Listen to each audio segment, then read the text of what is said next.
मेहनती घोड़ा और रेत का टीला। एक समय की बात है। एक बहुत ही मेहनती घोड़ा था जिसका नाम विजय था।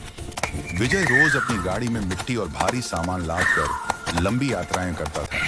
वह अपनी ताकत और लगन के लिए पूरे गांव में मशहूर था।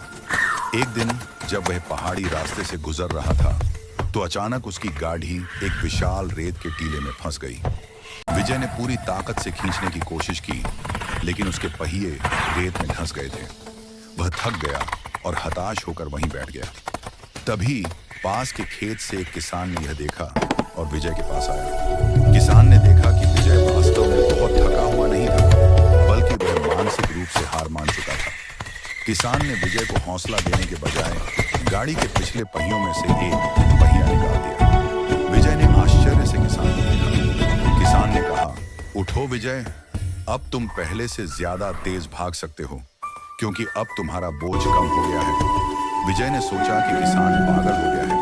एक पहिया कम होने से तो गाड़ी और मुश्किल से चलेगी, लेकिन किसान बार बार दोहराता रहा, बोझ कम हो गया है, तुम अब तेज भाग सकते हो।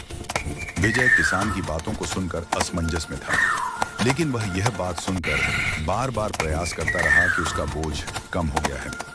इस सकारात्मक सोच के कारण उसमें नई ऊर्जा आ गई।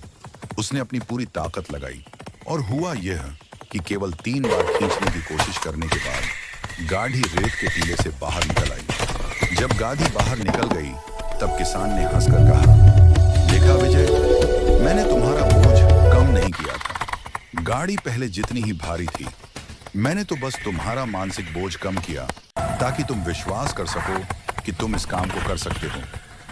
विजय ने तब यह अमूल्य सबक सीखा कि सबसे भारी बोझ हमारे शरीर पर नहीं, बल्कि हमारे मन पर होता है। जब हम मान लेते हैं कि काम असंभव है, तो हम हार जाते हैं।